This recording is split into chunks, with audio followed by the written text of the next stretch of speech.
प्यारे बच्चों, कैसे हैं आप सब? आशा करती हूँ आप सब अच्छे होंगे, स्वस्थ होंगे। स्वागत है आपका इस कक्षा में। आइए आज हम पढ़ते हैं हिंदी व्याकरण का पाठ 1, भाषा और व्याकरण। चलिए देखते हैं।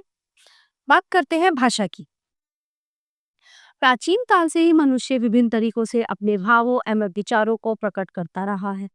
लेकिन मनुष्य के मानसिक विकास के साथ साथ भाषा का भी उत्तरोत्तर विकास होता रहा है। प्यारे बच्चों, आदि मानव अपने मन के भाव व विचार एक दूसरे को समझाने व समझने के लिए संकेतों का सहारा लेते थे। परंतु संकेतों के माध्यम से पूरी बात समझाना या समझ पाना बहुत कठिन था। आपने अपने मित्रों के साथ संकेतों में बात समझाने के खेल खेले होंगे।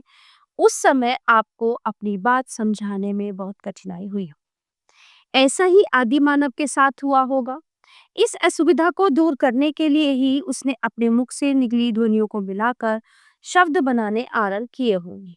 फिर उन्हीं शब्दों के मेल से बनी भाषा भाषा शब्द संस्कृत के भाष धातु से बना है, भाष शब्द से बना है, जिसका अर्थ है बोली। कक्षा में अध्यापक अपनी बात बोलकर समझाते हैं और छात्र सुनकर उनकी बात समझते हैं। बच्चा माता पिता से बोलकर अपने मन के भाव प्रकट करता है और वे उसकी बात सुनकर समझते हैं। इसी प्रकार छात्र भी अध्यापक द्वारा समझाई गई बात को लिखकर प्रकट करते हैं और अध्यापक उसे पढ़कर जो है मूल्यांकन करते हैं। इस प्रकार भाषा वह साधन है जिसके द्वारा मनुष्य अपने मन के भावों या विचारों को बोलकर, सुनकर, लिखकर व पढ़कर आदान प्रदान करता है।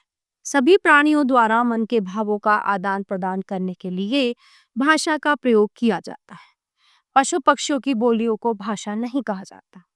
भाषा के रूप प्राय हम बोलकर व लिखकर तथा संकेतों के माध्यम से अपने विचार प्रकट करते हैं। इस आधार पर भाषा के 3 रूप होते हैं: मौखिक भाषा, लिखित भाषा और सांकेतिक भाषा। मौखिक भाषा अर्थात मुख से बोला गया। मौखिक भाषा द्वारा हम अपने विचारों अथवा भावों को बोलकर प्रकट करते हैं और दूसरा उनको सुनकर समझता है। ठीक है। फोन पर बातें करना, भाषण देना, फिल्म देखना, रेडियो सुनना, गीत सुनना आदि सब मौखिक भाषा के ही रूप है। लिखित भाषा, लिखित अर्थात लिखा हुआ। लिखित भाषा द्वारा हम अपने विचारों अथवा भावों को लिखकर समझाते हैं और दूसरा पढ़कर उन्हें समझता है। पत्र लिखना, समाचार पत्र पढ़ना, एसएमएस भेजना तथा पढ़ना, परीक्षा देना आदि सब लिखित भाषा के ही रूप।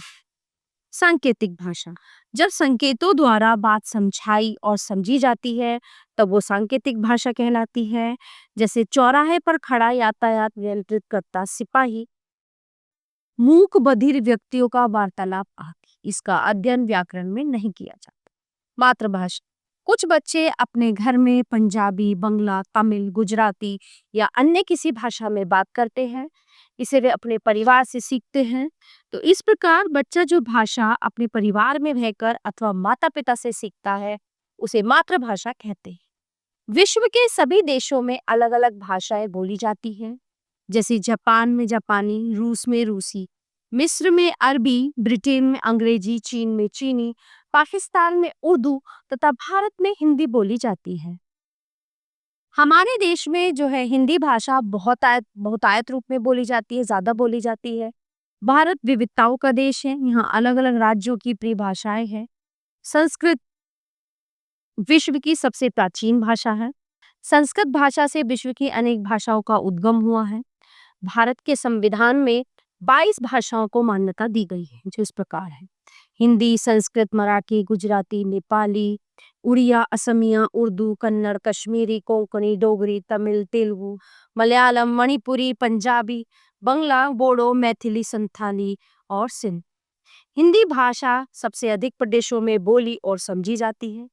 हिंदी को 14 सितंबर 1949 को संविधान में राजभाषा का दर्जा दिया गया, इसलिए इस दिन को हिंदी दिवस के रूप में मनाया जाता है। बोली, भाषा के स्थानीय अर्थात क्षेत्रीय रूप को बोली कहते हैं। बोली का रूप स्थायी नहीं होता, वो बदलता रहता है। इसका प्रयोग केवल बोलने के लिए होता है तथा इसमें लोकगीत आदि हो सकते हैं, किंतु उसमें साहित्य की रचना नहीं होती। राजस्थानी, हरियाणवी, भोजपुरी आदि बोलियां हैं। इस प्रकार जब किसी बोली में साहित्य की रचना की जाती है तो वह उपभाषा का रूप ले लेती है। जैसे ब्रज और अवधी दोनों पहली बोलियां थी, परंतु सूरदास ने सूरसागर की रचना ब्रज भाषा में की और तुलसीदास ने श्री रामचरितमानस की रचना अवधी भाषा में। अतः ये दोनों बोलियां उपभाषाएं बन गई। लिपि मौखिक भाषा में हम ध्वनियों का उच्चारण करते हैं। इन ध्वनियों को लिखित रूप प्रदान करने के लिए कुछ चिन्हों की आवश्यकता होती है और इन चिन्हों को लिपि कहते हैं। तो इस प्रकार ध्वनि चिन्हों को लिखने के ढंग को लिपि कहते हैं। ठीक है, तो इस प्रकार प्रत्येक भाषा की अपनी अपनी लिपि होती है। ठीक है, जैसे हिंदी की लिपि देवनागरी है, संस्कृत की मराठी, नेपाली, कोंकणी तथा मैथिली भाषाएं भी देवनागरी में ही लिखी जाती। देखिए यहाँ पे ये दिया गया है पूरा, है ना, ये टेबल जो सारणी बनाई है इसमें सब दिया गया है। व्याकरण प्रत्येक भाषा के कुछ नियम होते हैं जो शास्त्र इन नियमों की जानकारी देता है, उसे व्याकरण कहते हैं। किसी भी भाषा को शुद्ध बोलने पढ़ने के लिए उसका व्याकरणीय ज्ञान होना बहुत जरूरी है। अतः व्याकरण हमें भाषा को शुद्ध बोलना, पढ़ना और लिखना सिखाता है। व्याकरण के अंग व्याकरण के मुख्य रूप से 3 विभाग या अंग हैं। वर्ण विचार, इसमें वर्णों के स्वरूप, भेद, आकार,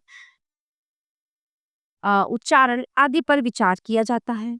शब्द विचार, इसमें शब्दों के रूप, भेद, बनावट, लिंग, वचन आदि का अध्ययन किया जाता है। वाक्य विचार, इसमें वाक्य रचना, वाक्य भेद, विराम चिन्हों आदि पर विचार किया जाता है।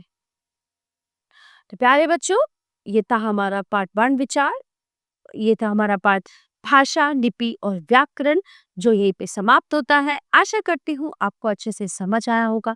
मिलते हैं अगली कक्षा में। धन्यवाद।